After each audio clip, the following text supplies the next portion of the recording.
तो हेलो पे केमी अच्छा कि समस्त पे बहुत ही भल थे सो तो मैंने सेमती भल था तो पे आज भिडियोटी संपूर्ण भाव में plus three six semester audience पे गोटे गुरुत्वपूर्ण वीडियो कहीं पे जो आम तुम आलोचना करुचे कर पेपर 30 यूनिट 3 कौन ना पश्चिम आफ्रिकार ओडिया ढिंकी तो तार आज भिडियोटी 3 नंबर पार्ट यार दुईटी पार्ट अलरेडी यूट्यूब रे अपलोड हो सारी जो पे देखी ना तो जाकि देखी दिंतु बर्तमान आम लाइब्रेरी मोर प्रथम संध्या बा तृतीय परिच्छेद आम संपूर्ण भाव में आलोचना करवा देखो से दिन आपण टिके ढरिबा को आरंभ करिथिलिनी ना यो यो यो जेटा सेटारे कहिथिला देखो से कथा कहतुनी हि हि हि हि तापर से हसिले देखो से दिन प्रेसिडेंट कर पार्टी बेस जमी थिला ना घर को फेरिला परे मो रूममेट कहिला जे हनी से भद्र महिला संगरे एते कोन फुसफास होथिलो फि हि हि हि पुणी हसिदेले देन देखो रोजेलिन 12 रूम हस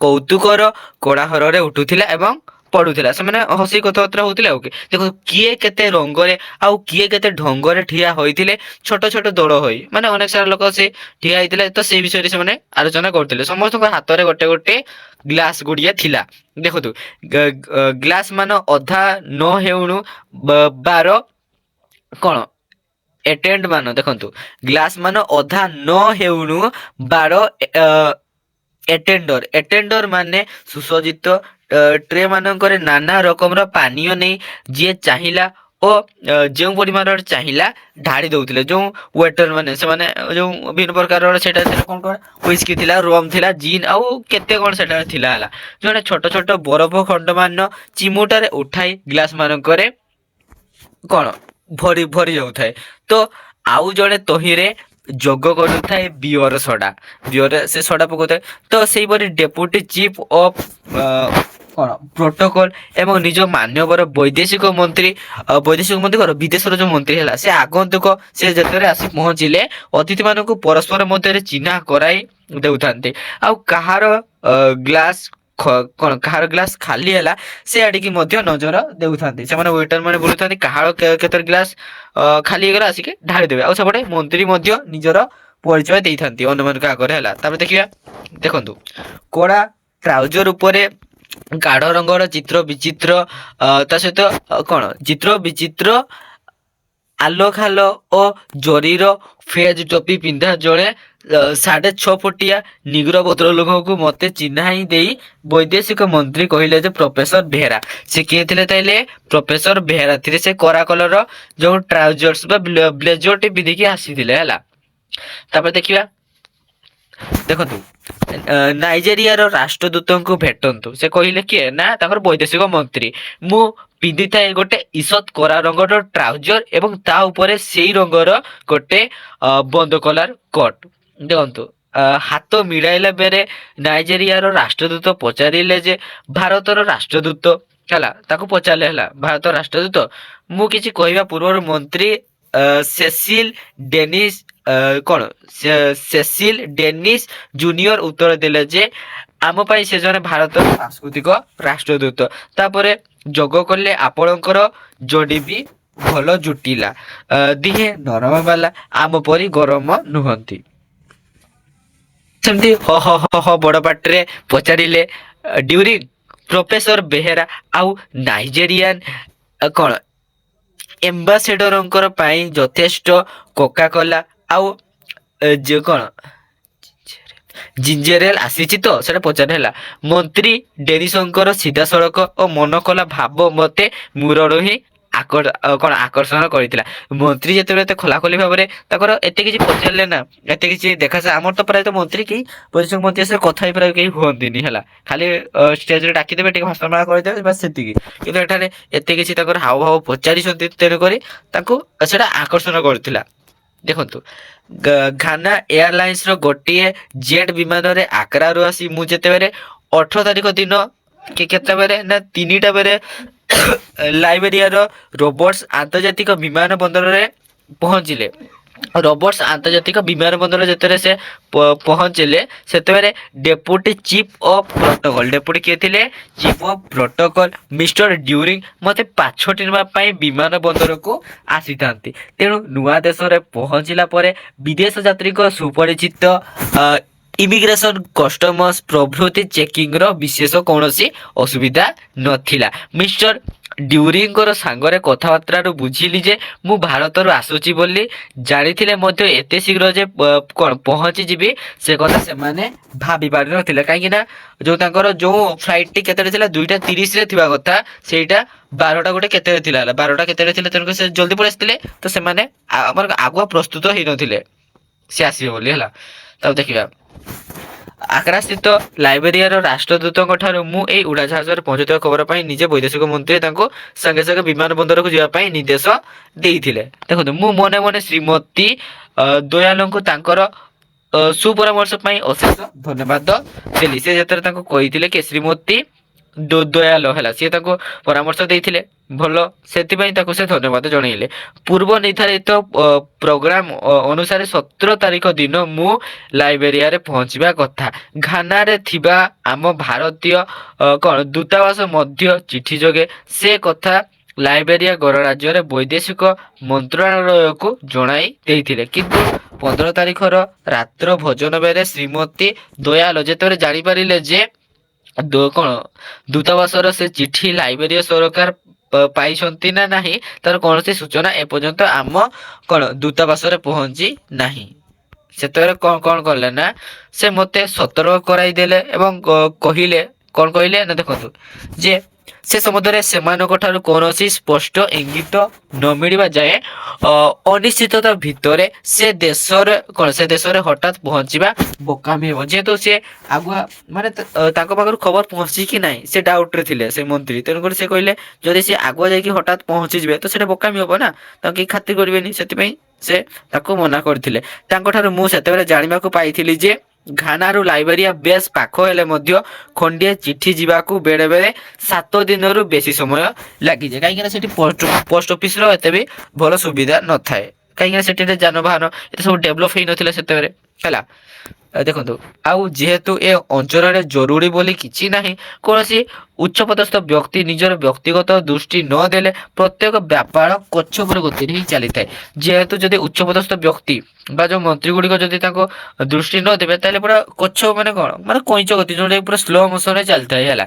ଏ ଅଞ୍ଚଳରେ ସମୟ ଜ୍ଞାନ ସମୁଦ୍ରରେ ସମସ୍ତେ ନିର୍ଲିପ୍ତ। এই ଅଞ୍ଚଳରେ ଯୋଉ ସମୟ ନିର୍ଦ୍ଦିଷ୍ଟ ସମୟ ଜ୍ଞାନ ନାହିଁ। ଆଉ ଗୋଟେ କଥା କହିଲା ଆମେ ଯୋଉ ସଡ଼କର ବାଁ ପଟେ ଚାଲିଥାଉ ଯଦି ତମେ ଆଫ୍ରିକାକୁ ଯିବ ସଡ଼କର ଡାହାଣ ପଟେ ସେପଟେ ସବୁ ସଡ଼କର ଡାହାଣ ପଟେ ଚଲନ୍ତି ହେଲା ଆମର ଉଲ୍ଟାଟା ଯୋଉଟା।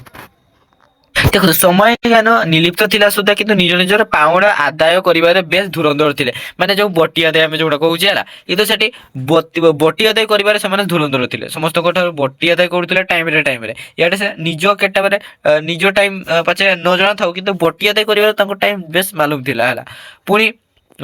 ପୁଣି ଶୁଣିଲି ଯେ ଲାଇବେରିଆର ରାଜଧାନୀ ମନରୋଭିଆରେ ଥିବା ବିମାନ ବନ୍ଦରଟି ଏତେ ଛୋଟ ଯେ ବଡ଼ ବଡ଼ ଉଡ଼ାଜାହାଜ ସେଠାରେ ମଧ୍ୟ ଓହ୍ଲାଇ ପାରେନି। ତାହେଲେ କ'ଣ ଯୋଉ ସେଠାରେ ଯୋଉ ବିମାନଟି ଥିଲା କୋଉଠି ନା ଯୋଉ ଲାଇବେରିଆର ରାଜଧାନୀ ମନରୋଭିଆ ତ ସେଠାରେ ଯୋଉ ବିମାନଟି ଥିଲା ତା ବହୁତ ହି ଛୋଟ ଥିଲା ଯାହାଫଳରେ କି ବଡ଼ ବଡ଼ ଉଡ଼ାଜାହାଜ ସେଠାରେ ଓହ୍ଲାଇ ପାରେନି। ଯୋଉ ଯେହେତୁ ଛୋଟ ଛୋଟ ଉଡ଼ାଜାହାଜ ଥିଲା ତେଣୁକରି ଏୟାରପୋର୍ଟଟା ବି ନିହାତି ଛୋଟ ଥିବ ନା। ବଡ଼ ଉଡ଼ାଜାହାଜ ସବୁ କେବଳ ରବର୍ଟସ କ'ଣ ଇଣ୍ଟରନ୍ୟାସନାଲ ବିମାନ ବନ୍ଦରରେ ଓହ୍ଲାଏ ଏବଂ ସେ ବନ୍ଦରଟି ମନରୋଭିଆରୁ ପ୍ରାୟ 50 ମାଇଲ ଦୂରରେ। ମାଇଲ ମାନେ କ'ଣ ଆଗରୁ ଯୋଉ ମାଇଲ ଗୁଡ଼ିକ ଥିଲା ବର୍ତ୍ତମାନ ସବୁ କିଲୋମିଟର ହେଇଯାଇଛି ହେଲା ତ ସେଇଗୁଡ଼ିକ ହିଁ ମୋତେ ନେବା ପାଇଁ ସରକାରୀ ଗାଡ଼ି ଆସିନଥିଲେ ଏବଂ ଟ୍ୟାକ୍ସି ଭଡ଼ା ଯେ କେବଳ $50-60 ବେଶୀ ପଡ଼ିଯିବ ସେତିକି ନୁହେଁ। ପ୍ରଧାନ କଥା ହେଲା ଯେ ଭାରତୀୟ ଦୂତାବାସର କୌଣସି ଶାଖା ଯେତେବେଳେ କି ସେଠାରେ ନାହିଁ ମୁଁ ମନରୋଭିଆରେ ପହଞ୍ଚି କେଉଁଠି ଓହ୍ଲାଇବି ଏବଂ ମୁଁ ପହଞ୍ଚିଲା ବେଳକୁ ବୈଦେଶିକ ମନ୍ତ୍ରଣାଳୟ ଯଦି ବନ୍ଦ ହୋଇଯାଇଥାଏ ଅଥବା ସେ ଦିନଟି ଯଦି ଛୁଟି ଦିନ ହୋଇଥାଏ। ୟାଙ୍କର ଛୁଟି ଦିନ ତ ସବୁ ତ ଆମ ଭାରତର ଛୁଟି ଦିନ ଠାରୁ ଆହୁରି ବେଶୀ। ଆମର ଭାରତରେ ପିଲାମାନେ କେମିତି ଖାଲି ରବିବାରକୁ ଛୁଟି ହେଇଥାଏ କିନ୍ତୁ ଯଦି ଆଫ୍ରିକାକୁ ଯିବ ସେଠାରେ ତୁମକୁ 2 ଦିନ ଛୁଟି ମିଳିବ। ଗୋଟେ ହେଲା ଶନିବାର ଦିନ ତା ସହିତ ରବିବାର ଦିନ ମଧ୍ୟ ଛୁଟି ଥାଏ। କୌଣସି ଗୋଟେ ଖେଳ ଦେଖିବାକୁ ନ୍ୟାସନାଲ ହଲିଡେ ହୋଇଥାଏ ଯଦି କିଛି ଆମର ଯେମିତି IPL ଗୁଡ଼ାକ ହେଉଛି ତ ତାଙ୍କର ସେଠି ଖେଳ ଦେଖିବା ପାଇଁ ମଧ୍ୟ ତାଙ୍କର ଛୁଟି ସେଗୁଡ଼ାକ ସେଇ ଦିନରେ ମଧ୍ୟ ଛୁଟି ଥାଏ। ତା ସହିତ ପ୍ରତ୍ୟେକ ସପ୍ତାହରେ ଶନିବାର ଆଉ ରବିବାର 2 ଦିନ ଛୁଟି ଥାଏ। ଆମର ସପ୍ତାହରେ ଦିନେ ଛୁଟି ତାଙ୍କର 2 ଦିନ ଛୁଟି। ଆମର ମାସରେ ଧର 4 ଦିନ ଛୁଟି ତାଙ୍କର 8 ଦିନ ଛୁଟି ହେଲା।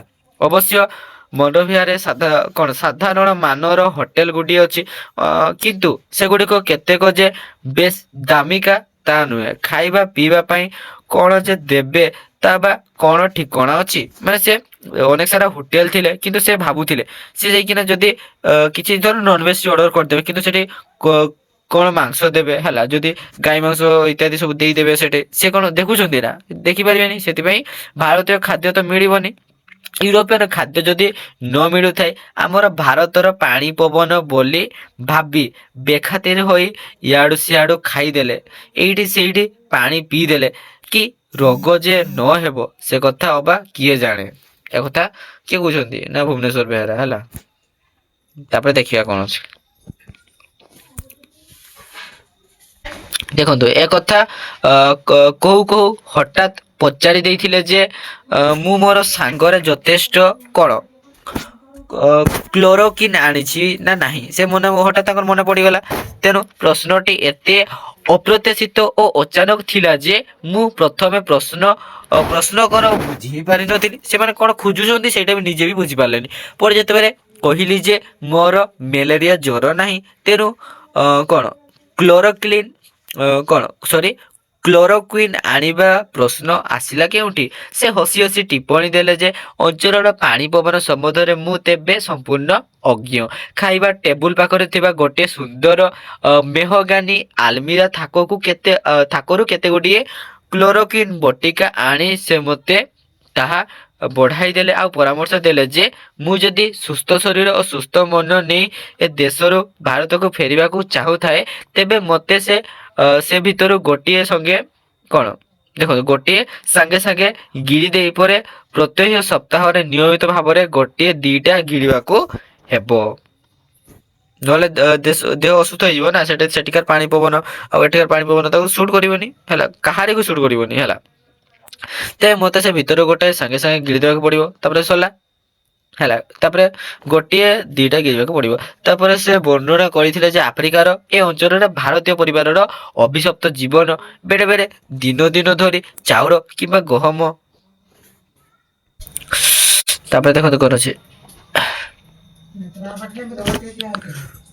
ଦେଖ ମିଳେନି ଡାଲି ନାହିଁ କି ଚିନି ଆଳୁ ପିଆଜ ପନିପରିବା କିଛି ବି ନାହିଁ। ନୈତିକତା କିମ୍ବା ଆଧ୍ୟାତ୍ମିକ ଚିନ୍ତାର କୌଣସି ବି ସ୍ଥାନ ନଥିବା ଭିତରେ ପୁଅ ଝିଅଙ୍କୁ ମଣିଷ କରିବା କେତେ ଯେ କଠିନ, ଠିକ ପଶୁଙ୍କ ପରି ଜୀବନ ତାଙ୍କର। ସତେ ଯେମିତି ଖାଦ୍ୟ ସଂଗ୍ରହ କରିବା ହିଁ ଜୀବନର ଏକମାତ୍ର ଲକ୍ଷ୍ୟ। ସେ କହୁଥିଲେ ଯେ ଏସବୁ ଅଙ୍ଗେ ଲିଭାଇବା ପରେ ଏଇ ଚାକିରି ଜୀବନ ବିରୋଧରେ ତାଙ୍କର ମନ ବିଦ୍ରୋହ କରି ଉଠେ। ତଥାପି ଭାରତରେ କେହି ସେମାନଙ୍କୁ ଦୁଃଖ ବୁଝନ୍ତିନି କି ତାଙ୍କ ପାଇଁ କେହି ବି ସାମାନ୍ୟ କଣ ସୌହୃଦୟ ପ୍ରକାଶ କରନ୍ତିନି। ଆଉ ସେ କହୁଥିଲେ ଯେ କେମିତି ଭଲ ଛାତ୍ର ହେଲେ ମଧ୍ୟ ତାଙ୍କର ପୁଅକୁ ଭାରତରେ କଣ ମେଡିକାଲ ସିଟଟିଏ ମିଳିଲାନି, ଯେ ତାଙ୍କୁ ବାଧ୍ୟ ହୋଇ ଲଣ୍ଡନରେ ତା ଇଚ୍ଛା ବିରୁଦ୍ଧରେ ଇଞ୍ଜିନିୟରିଂ ପଢିବାକୁ ପଡିଥିଲା। ବିଦେଶରେ ରହିଥିବା ଭାରତୀୟ ମାନେ କେତେ ସୁଖୀ ବୋଲି ଆମେ ସବୁ କଳ୍ପନା କରୁଥିବା ବେଳେ ବିଦେଶରେ ରହୁଥିବା ଜଣେ ଭାରତୀୟ ମହିଳା ମାନଙ୍କ ଠାରୁ ତାଙ୍କର ଅନ୍ତରର ଏପରି ଏକ ପ୍ରତିଧ୍ୱନି ଶୁଣି ମୁଁ ଚକିତ ହୋଇଯାଇଥିଲି ଯେ ମଣିଷର ମାନସିକ ଅଶାନ୍ତିର ବୋଧେ ଅନ୍ତ ନାହିଁ। ବିଦେଶରେ କାମ କରୁଥିବା ଭାରତୀୟ ମାନେ ଭାରତରେ କାମ କରୁଥିବା ତାଙ୍କର ସହକର୍ମୀ ମାନଙ୍କ ତୁଳନାରେ କେତେ ଯେ ବେଶୀ ଦରମା ଓ ସୁଖ ସୁବିଧା ପାଆନ୍ତି। ନାନା ରକମର ଯନ୍ତ୍ରପାତି ମାନଙ୍କରେ ଖୁନ୍ଦି ହୋଇଥିବା ଆଡମ୍ବରପୂର୍ଣ୍ଣ ଘର, ତା ସହିତ ବିରାଟ ବିରାଟ ମୋଟର ଗାଡି, ଭୋଗ ବିଳାସମୟ ଜୀବନ, ତଥାପି ଶାନ୍ତି ନାହିଁ। ସେଇ ଯେଉଁ କଥା, ଯାହାର ଦାନ୍ତ ଅଛି ତା ପାଖରେ ଚୋବେଇବା ପାଇଁ ଚଣା ନାହିଁ, ଆଉ ଯାହା ପାଖରେ ଚଣା ଅଛି ତା ପାଖରେ ଦାନ୍ତ ହିଁ ନାହିଁ। କଥା ଯେଉଁ ଅଛି ହେଲା।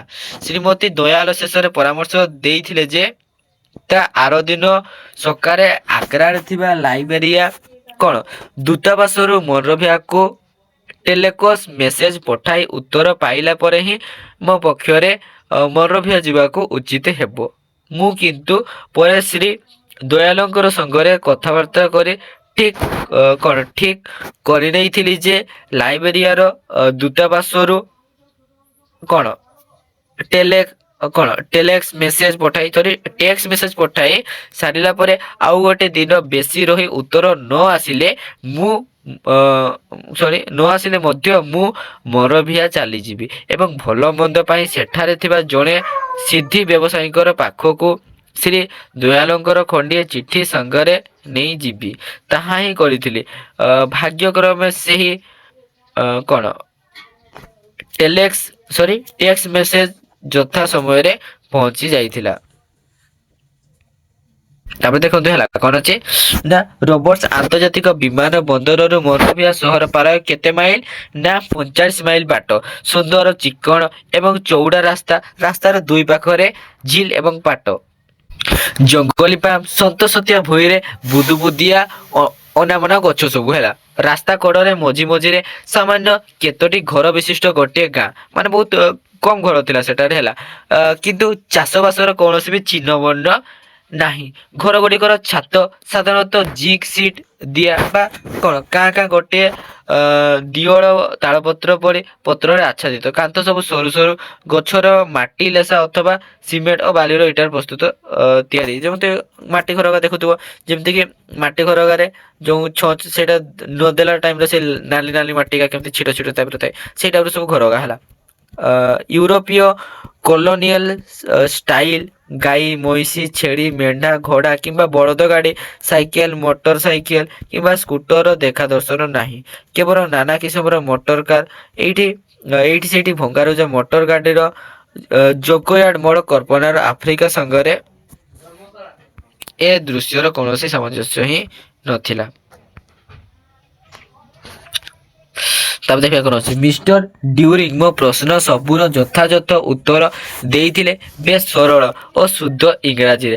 କହିବା ଢଙ୍ଗ କିନ୍ତୁ ପୁରାପୁରି ଆମେରିକାନ। ତାଙ୍କଠାରୁ ଜାଣିଲି ଯେ ଏ ଦେଶର ଭାଷା ହିଁ ହେଉଛି ଇଂରାଜୀ। ଇଂରାଜୀ ଛଡ଼ା ସେମାନେ ଅନ୍ୟ କୌଣସି ଭାଷା ଲେଖି ପଢ଼ି ପାରନ୍ତି ନାହିଁ। ଯଦିଓ ସେମାନେ ନିଜର ଘରେ ନିଜର ଉପଜାତିର କଥିତ ଭାଷା କହନ୍ତି, ସେ କଥିତ ଭାଷାର କୌଣସି ଲିଖିତ ଭାଷା ନାହିଁ କିମ୍ବା ସେ ଭାଷାର କୌଣସି ନିଜର ଲିପି ନାହିଁ। ସେମାନଙ୍କର ଭିତରେ ଉପଜାତି ଏତେ ବେଶୀ ଏବଂ ପ୍ରତ୍ୟେକ ଉପଜାତିର ଭାଷା ଏତେ ଭିନ୍ନ ଯେ ଘର ବାହାରେ ସମସ୍ତେ ପ୍ରାୟ ଇଂରାଜୀରେ ହିଁ କଥାବାର୍ତ୍ତା କରନ୍ତି।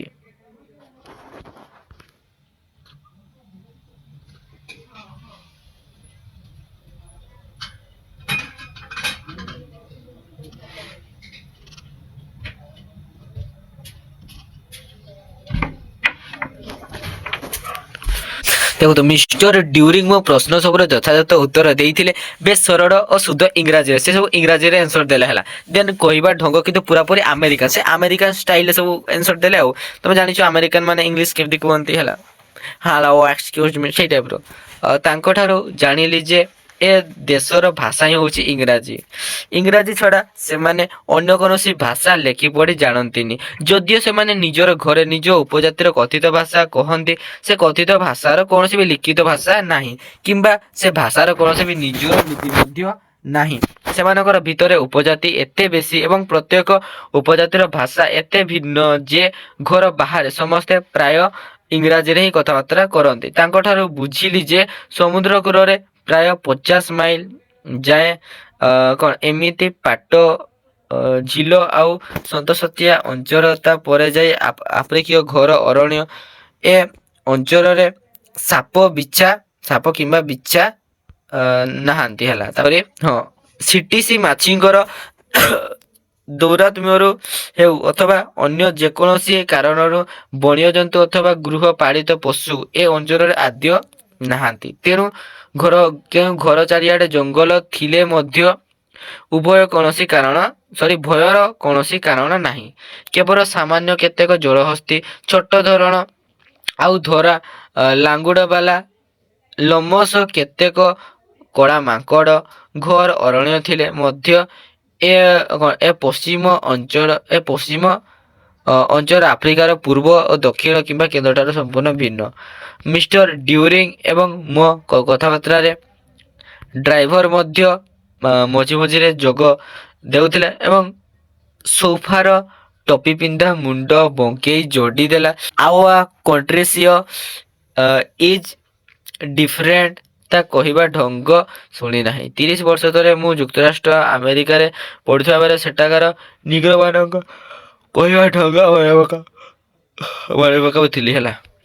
ଆମେରିକା ପରି ଲାଇବେରିଆରେ ମଧ୍ୟ ଗାଡ଼ି ସବୁ ରାସ୍ତାର ଡାହାଣ ପଟେ ଗଲେ ଜି ଅକ୍ଷର ବିଶିଷ୍ଟ ରେଜିଷ୍ଟ୍ରେସନ ନମ୍ବର ସରକାରୀ ଗାଡ଼ି ବୋଲି ସୂଚନା ଦେଇଥାଏ। ଆମ ଭାରତରେ ଗାଡ଼ିର ରେଜିଷ୍ଟ୍ରେସନ ନମ୍ବର ସାଧାରଣତଃ କ'ଣ, ପ୍ରଥମେ ଆମେ ଷ୍ଟେସନକୁ ଯେମିତି ଷ୍ଟେଟକୁ ଆମର ଫାଷ୍ଟ ଓଡ଼ି ଥାଏ କି ପୁନା ଗାଡ଼ି କରେ ଯେଉଁ OR ଥାଏ, କିନ୍ତୁ ତାଙ୍କର ନାମକୁ ନେଇକି ଯେମିତି ଅନେକ ସାରା ନାମ, କାହାର ନାମ ଧର ଗୋପାଳ ଥିବ, ତାର ଫାଷ୍ଟ ଅକ୍ଷରଟା ଜିଓ ଥିବ ଲେଟରଟା, ସେଇଭଳି ନାଁକୁ ନେଇକି ହେଇଥାଏ ହେଲା। ଚିହ୍ନା ଚିହ୍ନା ଥିବା ବେଳେ ସେଇଠି ରେଜିଷ୍ଟ୍ରେସନ ନମ୍ବର ଦିଆ ହୁଏ ଗାଡ଼ି ମାଲିକଙ୍କ ପଦବୀର ପ୍ରଥମ ଅକ୍ଷର ଅନୁସାରେ। ଆମ ଟେଲିଫୋନ ନମ୍ବର ପଢ଼ି ହେଲା, ବହୁତ ଲମ୍ବା ଥାଏ ତାଙ୍କର। ତାପରେ ଦେଖିବା, ତାପରେ ଦେଖ ହେଲା କ'ଣ ହେଇଗଲା ରେ। ହଁ ଦେଖନ୍ତୁ, ଗାଡ଼ି ମାଲିକଙ୍କ ପଦବୀର ନାମ ଅନୁସାରେ ଟେଲିଫୋନ ନମ୍ବର ହୋଇଥାଏ। ଆମେ 4ଟା ବେଳକୁ ମନୋଫେୟାର ଇଣ୍ଟର କଣ୍ଟିନେଣ୍ଟାଲ ହୋଟେଲ ଡ୍ୟୁକରେ ଡ୍ୟୁକରେ ପହଞ୍ଚି ଯାଇଥିଲୁ। ହୋଟେଲରେ ମୋ ପାଇଁ ରହିବାର ସମସ୍ତ ବନ୍ଦୋବସ୍ତ କରିଦେଇ ମିଷ୍ଟର ଡ୍ୟୁରିଂ ଫେରିଲା ବେଳେ କହିଗଲେ ଯେ ମୁଁ ପହଞ୍ଚିବା ସମ୍ବନ୍ଧରେ ସେ ବୈଦେଶିକ ମନ୍ତ୍ରଣାଳୟର ସଙ୍ଗେ ସଙ୍ଗେ ଖବର ଦେଇଦେବେ।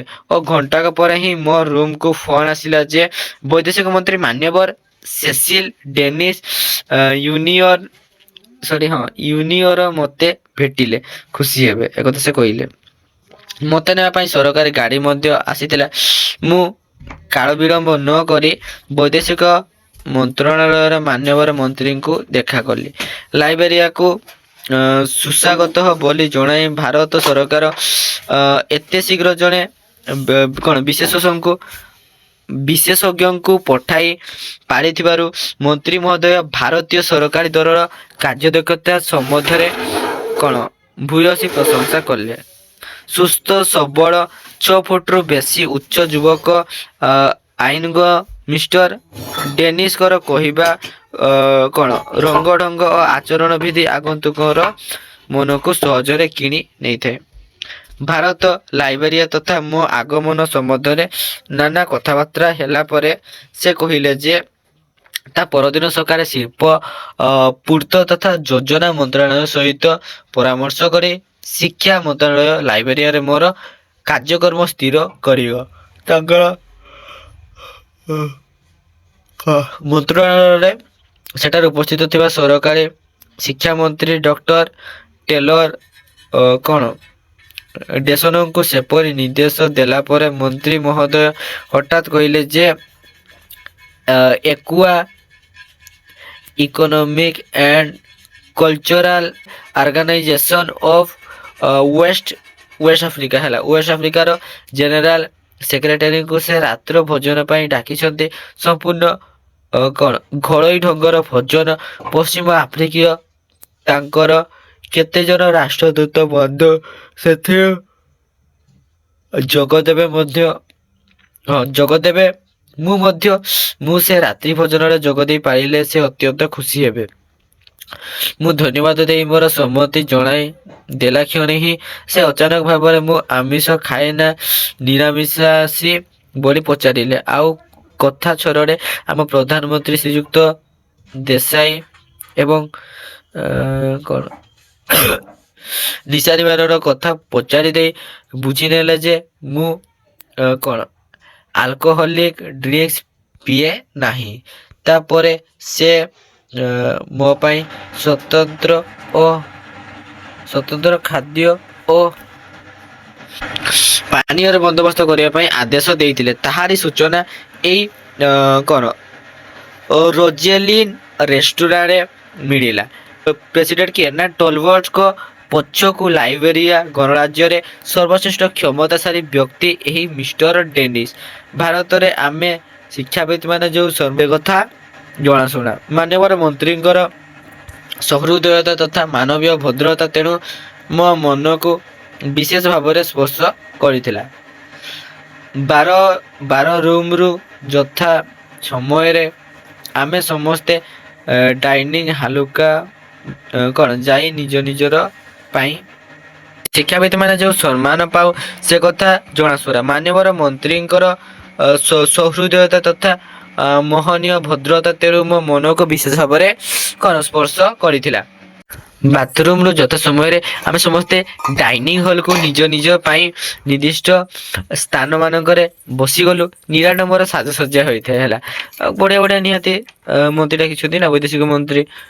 ଇଂରାଜୀରେ ୟୁ ଅକ୍ଷର ପରି ସାନ ସାନ ଏବଂ ଟେବୁଲ ମାନ ସଜା ହୋଇଯାଏ। ଯେଉଁ କ'ଣ ଇଂରାଜୀର ୟୁ ଅକ୍ଷର ପରି ସାନ ସାନ ଟେବୁଲ ସଜା ହୋଇଥାଏ। ଦେଖନ୍ତୁ ଅତିଥ୍ୟ ସଂଖ୍ୟା ପ୍ରାୟ 30ରୁ 40 ଭିତରେ। ମୋର ଡାହାଣକୁ ବସିଥିଲେ ଘାନାର ରାଷ୍ଟ୍ରଦୂତ, ପାଖରେ ସିରାଲିଓ ଓ ସମ୍ମୁଖରେ ଗିନିର ରାଷ୍ଟ୍ରଦୂତ। ସେଣ୍ଟ୍ରାଲ ଟେବୁଲରେ ମନ୍ତ୍ରୀ ଡେନିସ ଓ ତାଙ୍କର ଡାହାଣକୁ କ'ଣ ଏକ୍ୱାର ଜେନେରାଲ ସେକ୍ରେଟାରୀ ଥିଲେ। ତାପରେ ଦେଖନ୍ତୁ ମସରୁମ ସୁପ୍ସ ଦିଆଗଲା। ଇଡିଲି ପରି ଗୋଲ ଗୋଲ ଗୋଟିଏ ଖାଦ୍ୟ ରନ୍ଧା ପାଳୁଅ ପରି ମନେ ହେଉଥିଲେ ମଧ୍ୟ ଦେଖିବାକୁ ଜେଲିଫିସ୍ ପରି ସ୍ୱଚ୍ଛ, ନରମ ଓ ଚିକ୍କଣ ଓ ସାମାନ୍ୟ ଟିକେ ଟିକେ ଅଠାଳିଆ। ସେ ସଙ୍ଗରେ ଟେବୁଲ ମାନଙ୍କରେ ଥୁଆ ହେଲା ମାଂସ ଏବଂ ମାଂସ ଝୋଳ। ରୋଜେଲିନର କର୍ତ୍ତି ନିଜେ ସବୁ କ'ଣ ଦେଖାରେଖା କରୁଥାନ୍ତି। ସେ ଗୋଟିଏ ମାଂସ ଝୋଳର ବାଉଲ ମୋ ପାଖକୁ ବଢ଼ାଇ ଦେଇ ସୂଚାଇ ଦେଲେ ଯେ କ'ଣ ସୂଚାଇ ଦେଲେ ସେ ତାହା ଚିକେନ କରି ଏବଂ କେବଳ ମୋରି ପାଇଁ ହେଲା। କ'ଣ ଚିକେନ କରି କରୁଛନ୍ତି କାହା ପାଇଁ? କେବଳ ମୋରି ପାଇଁ।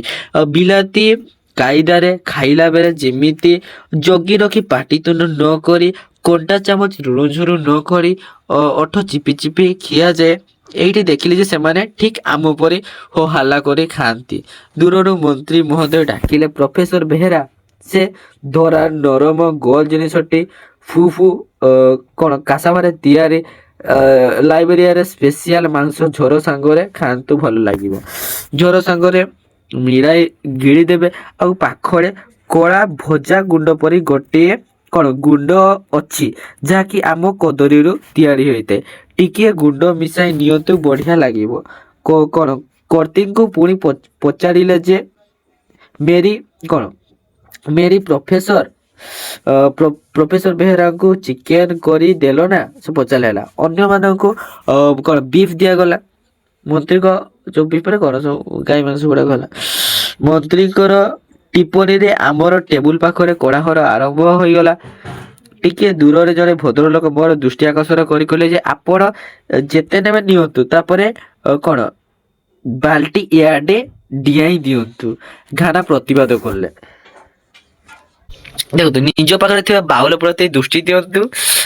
ଇଆଡ଼େ କି ଏମିତି ସାମ୍ରାଜ୍ୟବାଦୀ ନଜର ପକାଉଛନ୍ତି କାହିଁକି? ତ ଅନ୍ୟାନ୍ୟ ବାଉଲ ସଙ୍ଗରେ ଏ ଚିକେନ ବାଉଲଟି ଏ ଅଞ୍ଚଳର ସମସ୍ତେ ହସି ଉଠିଲେ। କୌଣସି ଲୌକିକତାପୂର୍ଣ୍ଣ ଆଦବ କାଇଦାର ନିୟନ୍ତ୍ରଣ ନାହିଁ। ଠିକ୍ ଆମର ଭାରତୀୟ ଭୋଜି ଭାତର ମନ ଖୋଲା ଭାବ ଅତ୍ୟନ୍ତ ପ୍ରୀତିକର ମନେ ହେଉଥିଲା। ତାପରେ ଆସିଲା କିଛି ଭାତ ଏବଂ ଲାଇବେରିଆନ ଚିଙ୍ଗୁଡ଼ି। ଲାଇବେରିଆର ଆଉ ଗୋଟିଏ ସ୍ପେସିଆଲ ହେଲା। କ'ଣ ଏତିକି ବେଳେ ସାମ୍ନାରେ ଥୁଆ ହୋଇଥିବା ଖାଲି ଗ୍ଲାସ ମାନଙ୍କରେ ଜିନ୍ ମଧ୍ୟ ଭର୍ତ୍ତି କରାଯାଇ ସାରିଥିଲା। ଡେପୁଟି ଚିଫ୍ ଅଫ୍ ପ୍ରୋଟୋକଲ ଠିଆ ହୋଇ ଆମର ସମସ୍ତଙ୍କ ଦୃଷ୍ଟି ଆକର୍ଷଣ କଲେ ଏବଂ କହିଲେ, ମାନ୍ୟବର ରାଷ୍ଟ୍ରଦୂତଗଣ ଓ କ'ଣ ସମ୍ମାନନୀୟ ଅତିଥି ବୃନ୍ଦ, ଲାଇବେରିଆ ଗଣରାଜ୍ୟର ବୈଦେଶିକ ମନ୍ତ୍ରୀ ମାନ୍ୟବର ସେସିଲ ଡେନିସ ଜୁନିୟର ଏଠାରେ ଉପସ୍ଥିତ ଅଛନ୍ତି। ମୁଁ ଆପଣମାନଙ୍କୁ ମାନ୍ୟବର ମନ୍ତ୍ରୀଙ୍କ ସହିତ ଚିହ୍ନା କରାଇ ଦେଉଛି। ମାନ୍ୟବର ମନ୍ତ୍ରୀ ତାଙ୍କର ଆସନରୁ ଉଠିଲେ ଏବଂ ସମସ୍ତଙ୍କର କରତାଳି ଓ ଅଭିବାଦନ ମଧ୍ୟରେ କ'ଣ ଏକ୍ୱାର ଜେନେରାଲ ସେକ୍ରେଟାରୀ ଏବଂ ଆମର ସମସ୍ତଙ୍କୁ ସମ୍ବୋଧନ କରି କହିଲେ ଯେ ମୁଁ ଆପଣମାନଙ୍କୁ ମୋର ଆନ୍ତରିକ ଅଭିବାଦନ ଜଣାଇବା ସଙ୍ଗେ ସଙ୍ଗେ ଆମର ଲାଇବେରିଆ ଗଣରାଜ୍ୟକୁ ସ୍ୱାଗତ ଜଣାଉଛି। ଆମର ଏଇ ମିଳନ କେବଳ ଏକ ବନ୍ଧୁ ମିଳନ। ପଶ୍ଚିମ ଆଫ୍ରିକାର ସବୁ ରାଜ୍ୟରେ ଯେତେ ଅଧିବାସୀ ଅଛନ୍ତି ସେ ସମସ୍ତେ ଏକ ଏକ ପରିବାର ହେଲା। ପରିବାରର ଜଣେ ସଦସ୍ୟ ଭାବରେ ଆପଣଙ୍କୁ ମୋର ସାଧାରଣ ଖାଦ୍ୟ ଖାଇବାକୁ ଦେଇ ଆମର ଲୌକିକ ପ୍ରଥା ଅନୁଯାୟୀ ମୁଁ ଅଭ୍ୟର୍ଥନା କଲି। ଆପଣମାନେ ଜାଣନ୍ତି ଆମର ଗୋଟିଏ କଥା ଅଛି ଯେ ହାତୀକୁ ଜଣେ ଲୋକ ମାରି ଖାଇପାରେ, କିନ୍ତୁ ତାକୁ ଜଣେ ଲୋକ ବୋହି ନେଇପାରେନି। କିମ୍ବା ଜଣେ ଲୋକ ଖାଇପାରେନି। ସେଥିପାଇଁ ବହୁତ ଲୋକ ଏକଜୁଟ ହେବା ଦରକାର। ଆମେ ଯଦି ଆଜି ହାତୀକୁ ବହି ନେଇ ତାର ମାଂସ ଉପଭୋଗ କରିବାକୁ ଚାହୁଁ, ଆଫ୍ରିକାର ଆମ ଏହି ସମଗ୍ର ପଶ୍ଚିମ ଅଞ୍ଚଳକୁ ଆଗେଇ ନେଇ ତାର ପ୍ରଗତି ଉପଭୋଗ କରିବାକୁ ଚାହୁଁ, ଆମର ଏକଜୁଟ ହେବାକୁ ପଡ଼ିବ। ଏକା ସାଙ୍ଗରେ ଠିଆ ହୋଇ ଏକମୁଖୀ ଭାବରେ କାମ କରିପାରିଲେ ହିଁ ଅଞ୍ଚଳର ତଥା ଅଞ୍ଚଳସ୍ଥିତ ପ୍ରତ୍ୟେକ ସାର୍ବଭୌମ ସ୍ୱାଧୀନ ଦେଶର ଉତ୍ଥାନ ସମ୍ଭବ ହେବ। ତା ନକରି ପରସ୍ପର ମଧ୍ୟରେ ଟଣା ଅଟଣା ହେଲେ ସମସ୍ତଙ୍କର ପତନ କ'ଣ ଅବଶ୍ୟ ଭାବି ହେବ। ବକ୍ତୃତା ପରେ ସେ ତାଙ୍କର ଜିନ୍ ଗ୍ଲାସ୍ ଉଠାଇ ଏକୱାର୍ଡ ସଫଳତା କାମନା କଲେ। ଏକୱାର୍ଡ ଜେନେରାଲ ସେକ୍ରେଟାରୀ ତାଙ୍କର କ'ଣ ଗ୍ଲାସ୍ ମିଳାଇଲେ। ଅନ୍ୟ ସମସ୍ତେ ଠିଆ ହୋଇ ନିଜ ନିଜର ଗ୍ଲାସ୍ ଉଠାଇ କହିଲେ ଯେ ଏକୱାର ଭୟ ହେଉ, ମୁଁ ମଧ୍ୟ ସେଥିରେ ଯୋଗ ଦେଲି। ଏକୱାର୍ଡ ଜେନେରାଲ ସେକ୍ରେଟାରୀ ତାଙ୍କର ଉତ୍ତରରେ ପଶ୍ଚିମ ଆଫ୍ରିକାର ଦେଶମାନଙ୍କ ମଧ୍ୟରେ ସାଂସ୍କୃତିକ ଏବଂ ଅର୍ଥନୈତିକ ସହଯୋଗର ଗୁରୁତ୍ୱ ବୁଝାଇ ଯାହା କହିଲେ ତାର ସାରମର୍ମ ମଧ୍ୟ ସେହି ଆଞ୍ଚଳିକ ଏକତା ହିଁ ଥିଲା। United we stand, divided we fall. ମନ୍ତ୍ରୀ ମହୋଦୟ ତାପରେ ଆମର ସମସ୍ତଙ୍କର ମଧ୍ୟରୁ ଜଣ ଜଣକୁ ଚିହ୍ନାଇ ଦେଲେ। ମୁଁ ଅମୁକକୁ ଚିହ୍ନି ପାରୁଛି କହିଲା ବେଳେ ସେଇ ଭଦ୍ରଲୋକ ଠିଆ ହୋଇ ପଡ଼ନ୍ତି ଓ ସମସ୍ତେ କରତାଳି ଧ୍ୱନି ଦେଇ ତାଙ୍କୁ ଅଭିବାଦନ କରନ୍ତି। ଚିହ୍ନା ପରିଚୟ ହେଲା ପରେ ଏହି ବନ୍ଧୁ ମିଳନର ଆୟୋଜନ କରିଥିବା ଯୋଗୁଁ ଆମର ସମସ୍ତଙ୍କ ତରଫରୁ ଗିନିର ରାଷ୍ଟ୍ରଦୂତ ମନ୍ତ୍ରୀ ମହୋଦୟଙ୍କୁ ଧନ୍ୟବାଦ ଦେଲେ। ଏ ଭିତରେ ରାତ୍ର ଭୋଜନର ଶେଷ ସାମଗ୍ରୀ ସ୍ୱରୂପ ସୁମିଷ୍ଟ ଏପଲ ପାଏ ପରିବେଷଣ କରାଯାଇ ସାରିଥିଲା। ତାହା ଖାଇସାରିଲା ପରେ ଆମେ ସମସ୍ତେ ଡାଇନିଂ ହଲରୁ ବାହାରି ଆସିଲୁ ତା ସହିତ ବାଥରୁମରେ, କିନ୍ତୁ ସମସ୍ତେ ଆଉ ଥରେ ଜମା ହୋଇଗଲେ ଏବଂ ହୁଇସ୍କି ପାନର ଦ୍ୱିତୀୟ ପର୍ଯ୍ୟାୟ ଆରମ୍ଭ ହେଲା।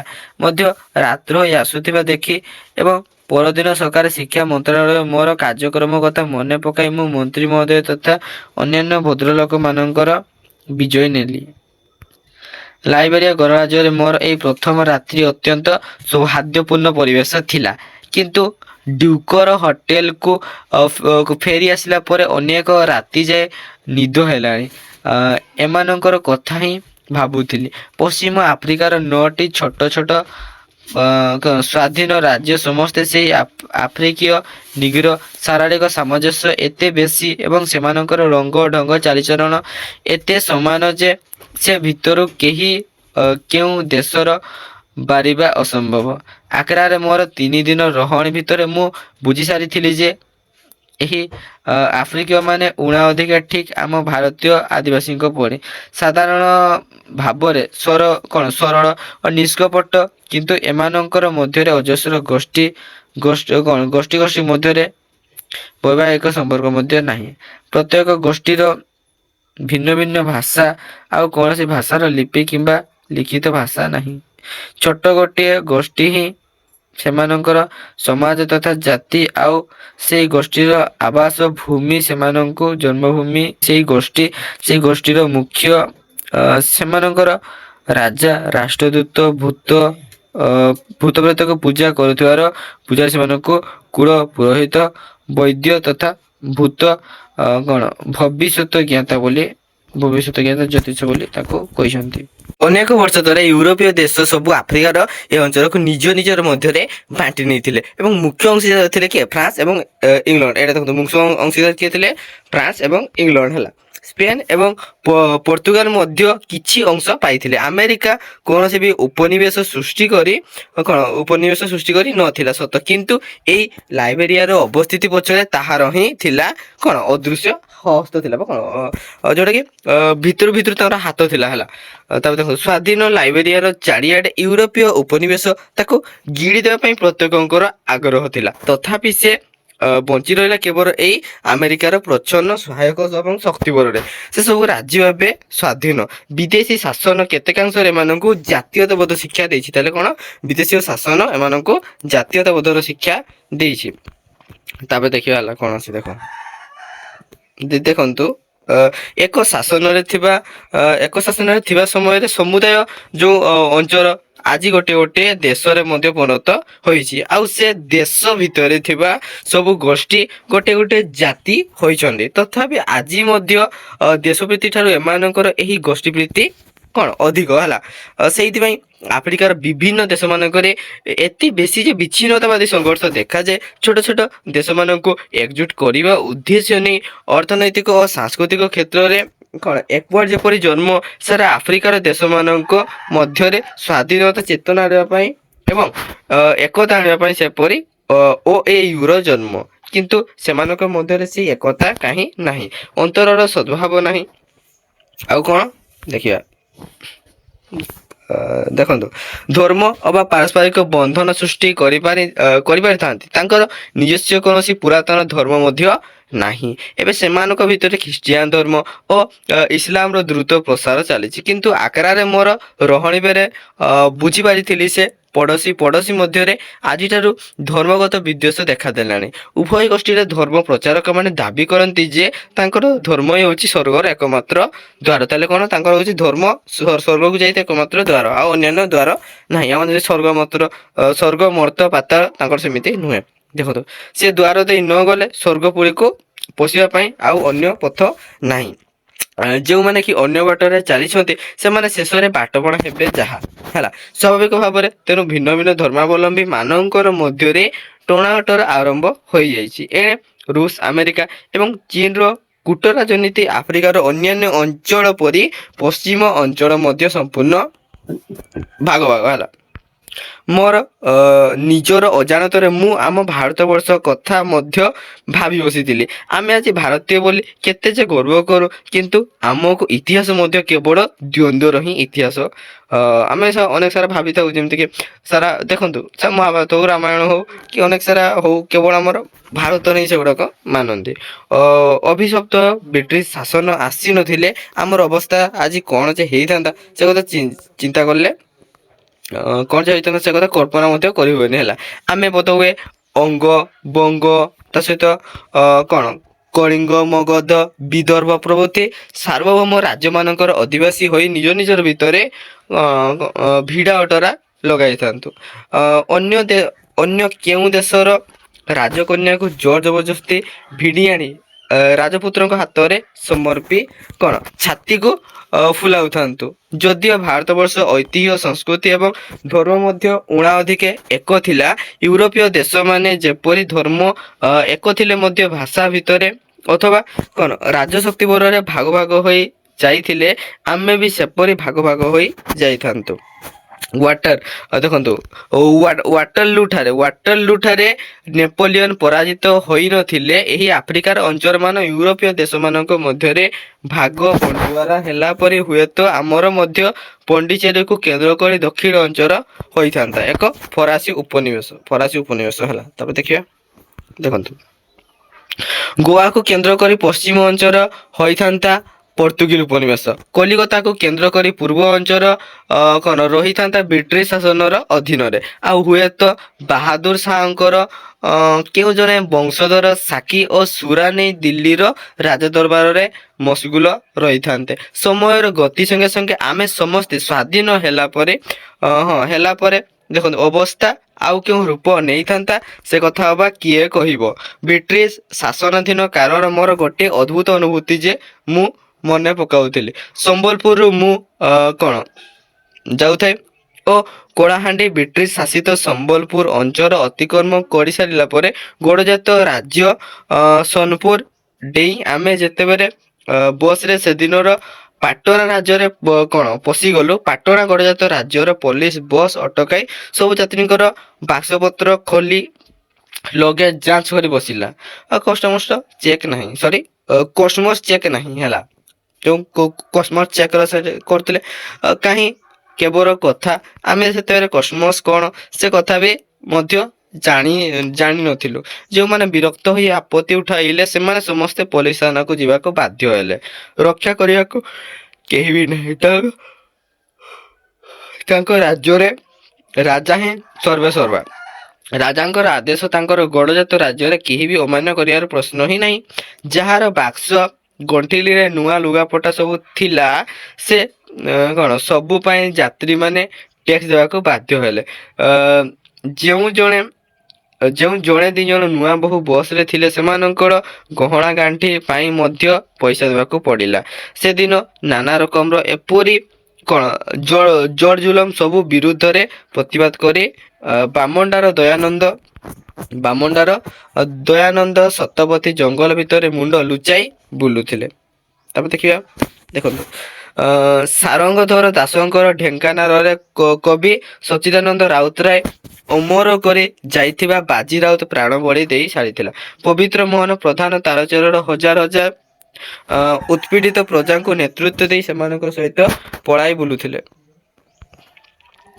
ତାପରେ ଦେଖିବା କ'ଣ ଅଛି, ଦେଖନ୍ତୁ ଗାନ୍ଧିଜୀଙ୍କର ମହାନ ନେତୃତ୍ୱରେ ବ୍ରିଟିଶ ରାଜଛତ୍ରର ଛାୟା ଏ ଦେଶରୁ ଯେତେବେଳେ ଅପସରି ଗଲା, ଭାରତବର୍ଷ ଭିତରୁ 500ରୁ ଉର୍ଦ୍ଧ୍ୱ ଏପରି ଗଡ଼ଜାତ ସମ୍ରାଟ ବର୍ଷାଦିନିଆ ଛତୁ ପରି ଦେଖା ଦେଇଥିଲେ। କେବଳ ଆଜିର ଓଡ଼ିଶା ଭିତରେ ମୁଣ୍ଡ ଟେକି ଉଠିଥିଲେ ସାରୁ ଗଛ ମୂଳେ ବେଙ୍ଗଟିଏ ବସି ଆପେ ଆପେ କ'ଣ ବୋଲାଉଛି। ରାଜାଙ୍କର ଅପେକ୍ଷା ଆହୁରି ପରାକ୍ରମୀ 26 ଜଣ ରାଜ ଚକ୍ରବର୍ତ୍ତୀ, ସେମାନଙ୍କର ଭିତରେ କେତେ ଜଣ ପ୍ରଜାପ୍ରିୟ ଭଲ ରାଜା ମଧ୍ୟ ଥିଲେ। କିନ୍ତୁ ସେମାନଙ୍କର ପୁଅ ନାତି ଅଣନାତି ପର୍ବଗଣିତ କରୁଜାତ ସ୍ୱଭାବ ଛାଡ଼ିବି କେମିତି ହେବା ପୂର୍ବରୁ ହିଁ ଯୁଗ ଜନ୍ମା ଲୌହମାନବ ସର୍ଦ୍ଦାର ପଟେଲ ରାଜ ସର୍ବଯଜ୍ଞ କରି ସେ ସମସ୍ତଙ୍କୁ ଆହୁତି ଦେଇ ସାରିଥିଲେ।